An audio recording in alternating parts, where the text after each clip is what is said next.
नमस्कार किसान भाई। तो स्वागत है आपका मेरे चैनल में भारतीय एग्रीकल्चरिस्ट। दोस्तों, आज का विषय मैं आज लेकर आया हूँ, भारतीय कृषि की वर्तमान स्थिति क्या है। जब भारत को स्वतंत्र मिला था तब ऐसा बोला जाता था कि भारत एक कृषि प्रधान देश है। क्या आज भी 21वीं सदी में 2022 अभी चल रहा है, क्या आज भी भारत को अपन कृषि प्रधान देश कह सकते हैं? तो इसमें कितनी सच्चाई है? तो आज का ये विषय है अपना भारतीय कृषि की वर्तमान स्थिति क्या है। सब लोगों को, सब किसान भाइयों को ये देखना चाहिए, सोचना चाहिए कि हम किस चीज़ में अभी पीछे चल रहे हैं, कि हमारा कंट्रीब्यूशन कितना है। आपकी जानकारी के लिए बता दूं कि 1951 में भारतीय जीडीपी 51% का कंट्रीब्यूशन होता था एग्रीकल्चरल सेक्टर से। क्योंकि इसका मतलब ये है कि भारत में 1951-1952 में आधी जीडीपी में कृषि मतलब एग्रीकल्चर सेक्टर का कंट्रीब्यूशन था, यानी 52% जो भी रेवेन्यू आता था वो एग्रीकल्चरल सेक्टर से आता था। तो आज भी क्या उतना ही कंट्रीब्यूशन आज जीडीपी में अपने एग्रीकल्चर सेक्टर का है? तो इसका आंसर है नो। क्यों? क्योंकि आज का किसान एग्रीकल्चरल सेक्टर में खुश नहीं है, क्योंकि वो आज भी उस ट्रेडिशनल मेथड से खेती कर रहा है। पारंपरिक खेती जिसको आज हम बोलते हैं पारंपरिक खेती, वो आज भी उसका एक एग्रीकल्चरल टेक्निक्स का, एग्रीकल्चरल साइंस का को वो फॉलो नहीं कर रहा है, उसको पढ़ नहीं रहा है, उसको नॉलेज नहीं ले रहा है। इसीलिए आज अपने को एग्रीकल्चरल सेक्टर डाउन में दिख रहा है। आज ये आप प्रैक्टिकल भी देख सकते हैं। आज का किसान देख लो, खुश नहीं है। आज के युवा जो है इसके तरफ बढ़ नहीं रहे हैं। इसका क्या रीजन हो सकते हैं? इसके बहुत से रीजन है जो आज मैं इतना बड़ा वीडियो नहीं बनाने वाला हूँ, बट मैं आपको शॉर्ट में इसको एलाबोरेट करूँगा कि क्यों ऐसा हो रहा है। तो आज के डेट में हमारे भारतीय जीडीपी में कृषि सेक्टर का सिर्फ 18% योगदान है।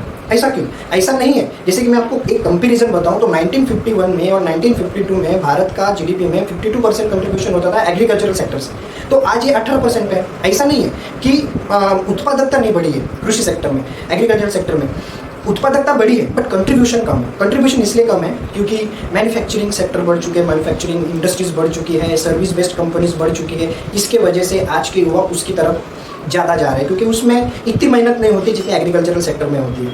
परंतु ये कोई दुख की बात नहीं है कि वो आज के जो युवा है वो उस साइड में बढ़ रहे हैं या उस साइड में जा रहे हैं खेती को छोड़ के। बट ये दुख की भी बात है कि एग्रीकल्चरल सेक्टर में धीरे धीरे लोग हट रहे हैं इससे, क्योंकि आज भी भारत में किसानों के पास 2 हेक्टेयर से कम लैंड है और बढ़ती पॉपुलेशन की वजह से इसकी डिमांड और बढ़ती जाएगी। अगर सारे लोग, सारे किसान इसके एग्रीकल्चरल सेक्टर की वजह से थक जाएंगे, आज के युवा इसके तरफ नहीं जाएंगे, तो इसके वजह से ये इसका जो ये है इंटरेस्ट है या जिसको क्या बोलेंगे, एक फील्ड ऑफ इंटरेस्ट है और पैसा कमाने का जरिया है, वो एग्रीकल्चरल सेक्टर से नहीं होगा। आपकी जानकारी के लिए बता दूं कि आज भी 40-45% एम्प्लॉयमेंट एग्रीकल्चरल सेक्टर में मिलता है लोगों को, बट फिर भी एग्रीकल्चरल सेक्टर बहुत पीछे चल रहा है। इसकी वजह से है कि किसानों में इसके नए टेक्नोलॉजीज, नए मेथोडोलॉजीज और एग्रीकल्चर साइंस का उपयोग नहीं हो रहा है, जिसकी वजह से आज के किसान न्यू मेथोडोलॉजीज के और टेक्निक्स के और नॉलेज से वाकिफ नहीं है, और जिसकी वजह से उनकी आय में बढ़ोतरी नहीं हो रही है। जैसे कि बढ़ती पॉपुलेशन और ग्लोबल वार्मिंग की वजह से डिमांड बढ़ेगी, परंतु कोई इस सेक्टर में आना नहीं चाहता। और जलवायु परिवर्तन की वजह से और इकोलॉजिकल इम्बैलेंस की वजह से खेती का जो मानसून है वो ठीक से नहीं है। क्योंकि आज भी एग्रीकल्चरल सेक्टर की अगर बात करूं तो 45% जगह जो है एग्रीकल्चरल लैंड है वो सिंचित है, सिर्फ 45%। इसका मतलब 55% भी आज एग्रीकल्चरल सेक्टर पूरी तरीके से मानसून पर डिपेंड है। बट ये मानसून का इकोलॉजिकल बैलेंस नहीं रहा, जिसके वजह से क्या हो रहा है, ग्लोबल वार्मिंग की वजह से, पॉल्यूशन की वजह से और बहुत से रीजन की वजह से इसका बैलेंस नहीं है। 55% आज भी एग्रीकल्चरल सेक्टर मानसून पर डिपेंड है। तो इसके ऊपर क्या अपन कुछ न्यू ये ला सकते हैं? तो किसानों में ये जागरूकता होनी चाहिए कि ये सब चीज़ें अपने पास 2 हेक्टेयर से जमीन, लैंड आज 50% लोगों के पास 2 हेक्टेयर से कम एग्रीकल्चरल लैंड है, तो वो कम जमीन में अपनी उत्पादकता कैसे बढ़ा सकता है।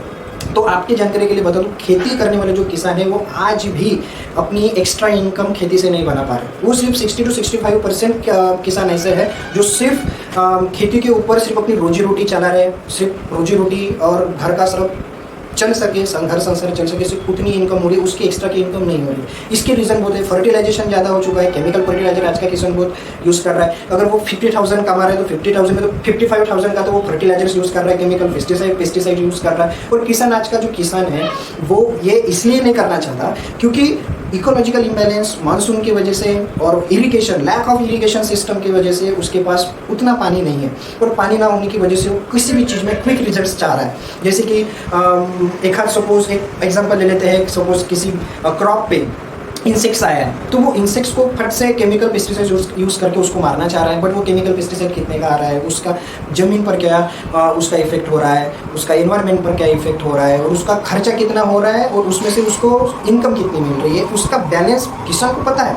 किसान को ये सब कुछ पता है कि ये सब इम्बैलेंस्ड है, सब कुछ जो है 50-50 सब इसमें हो रहा है। बट फिर भी वो उसको घर संसार और जीने के लिए वो खेती कर रहा है। तो आपकी जानकारी के लिए एक और बता दूँ कि गवर्नमेंट ने आज तक सिर्फ 40% मशीनीकरण इसमें किया हुआ है। तो मैं आपको ये चाहता हूँ कि हर किसान न्यू मेथोडोलॉजी सीखे फार्मिंग में, जैसे कि नेट फार्मिंग आ रही है, वर्टिकल फार्मिंग आ रही है, ऑर्गेनिक फार्मिंग आ रही है, मल्टी लेयर फार्मिंग आ रही है। आपके खाद्यान्न पदार्थों में आज का किसान 60 से 65% आज उत्पादन कर रहा है, खाद्यान्न पीक ले रहा है। वो खाद्यान्न पीक का मतलब है जैसे कि आपके लिए चावल, मक्का, सोयाबीन और जिसको क्या बोलते हैं गेहूँ, ऐसी खेती ज़्यादा किसान कर रहा है। इसको कैश क्रॉप भी अपन बोल सकते हैं। बट नकदी पीक जो है, नकदी पीक जिसको बोलेंगे कपास, जिससे वो उसका इनकम बढ़ेगी। जैसे कि मैं अपने शॉर्ट्स में एक शॉर्ट्स हमारे चैनल पे अवेलेबल है जिसमें हमने बताया कि लेमन ग्रास की कोई एक खेती होती है, या एक और जेरेनियम की खेती होती है जो कॉस्मेटिक प्रोडक्ट्स में यूज़ की जाती है। इनसे इसको इरिगेशन भी कम लगता है, लागत भी कम लगती है, मेहनत भी कम लगती है, और इससे उसकी उत्पादकता भी बढ़ती है। फिर भी किसान इसकी तरफ नहीं बढ़ रहा है क्योंकि उसके बारे में उसके अंदर वो टेक्निक ही नहीं है, जागरूकता ही नहीं है कि ऐसी भी कोई खेती की जा सकती है।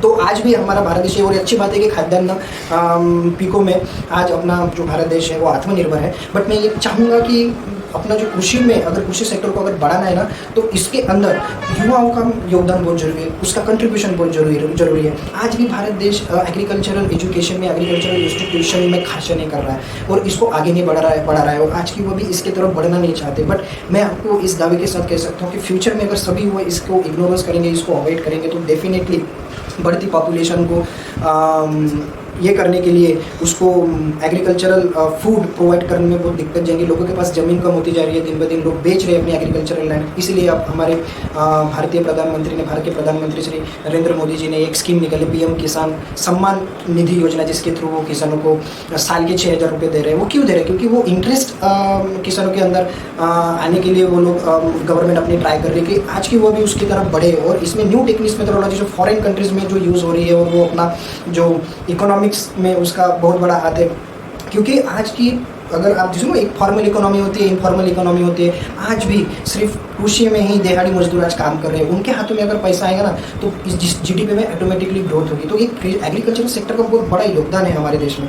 तो मैं यही चाहता हूँ कि किसानों में ये जागरूकता और युवाओं में ये जागरूकता होनी चाहिए कि agricultural sector is not bad.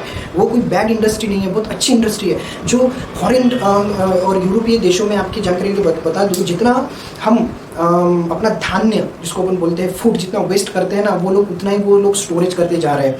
आज के इसमें हमारे देश में एग्रीकल्चरल सेक्टर में जो न्यू मेथोडोलॉजीज निकली है, एक एग्रीकल्चरल साइंस का जो एक एजुकेशन है, उसकी तरफ कोई ध्यान नहीं दे रहा है। मैं बोलता हूँ इसमें अभी भी कंपटीशन नहीं है। ये ऐसा एक सेक्टर है जिसमें कोई कंपटीशन नहीं है। तो मैं आपको ये बोलूँगा कि इसकी जो इम्पोर्टेंस है उसको समझो और न्यू मेथोडोलॉजीज की तरफ बढ़ो। बहुत से उपाय है, बहुत से टेक्निक्स है जो अपने को अडॉप्ट करनी होगी। किसान अपनी आय को बढ़ा सकता है, अपनी एक्स्ट्रा इनकम खेती से बना सकता है, और वो आज के युवा ही कर सकते हैं। क्योंकि आज के दिन में जैसे कि मैंने बताया, इरिगेशन सिस्टम बिल्कुल फ्लॉप है, कोई नहीं है। जैसे कि 45% ही लैंड एग्रीकल्चरल लैंड सिंचित है, 55% लैंड अभी भी मानसून पर डिपेंड है। बट मानसून का अभी इस सदी में तो कोई ढंग का इम्बैलेंस है, पूरा इम्बैलेंस्ड है। कभी भी बारिश होती है, कभी भी धूप पड़ती है, कभी भी ठंडी चालू हो जाती है, जिसके वजह से एग्रीकल्चर सेक्टर पे बहुत इसका इफेक्ट होता है। बट इसको काउंटरएक्ट करने के लिए भी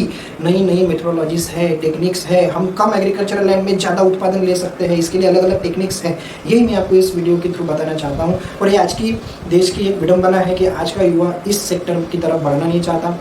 इसके बारे में नॉलेज नहीं लेना चाहता, और गवर्नमेंट भी इसके तरफ कुछ खास इंटरेस्टेड नहीं है, क्योंकि ये इंजीनियरिंग के, मेडिकल के, आईटी बेस्ड कंपनीज के सारे कॉलेजेस कोर्सेज अवेलेबल करके दे रहा है। बट एग्रीकल्चर की अगर मैं बात करूँ तो आज भी सिर्फ 5 to 10% इंस्टीट्यूट है जो अच्छा एजुकेशन, प्रैक्टिकल बेस्ड एजुकेशन आज बच्चों को दे रहा है। तो मैं सभी को और सभी किसानों को ये बोलूँगा कि आप बहुत कुछ कर सकते हैं, बस न्यू मेथोडोलॉजीज और एग्रीकल्चर साइंस को समझे। पारंपरिक पद्धति से आप जो खेती कर रहे हैं ना, उसकी तरफ ना जाए, उसको अभी ना जाए ऐसा नहीं बोल रहा हूँ, कुछ नॉलेज लीजिए, लोगों से मिलिए, जो तज्ञ लोग हैं इसमें उनसे मिलिए, और आप कुछ अलग कर सकते हैं। कम मेहनत में भी खेती में ज़्यादा पैसा कमाया जा सकता है। बस आपको एक सपोर्ट की ज़रूरत है और एक नॉलेज की ज़रूरत है और न्यू मेथोडोलॉजीज, ऑटोमेशन की ज़रूरत है। आप डेफिनेटली इसमें अच्छा कर सकते हैं। तो आज का हमारा ये विषय यहीं पे मैं स्टॉप कर रहा हूँ। अगर आपको वीडियो अच्छा लगे तो please do subscribe, like, share and hit that bell icon. Thank you.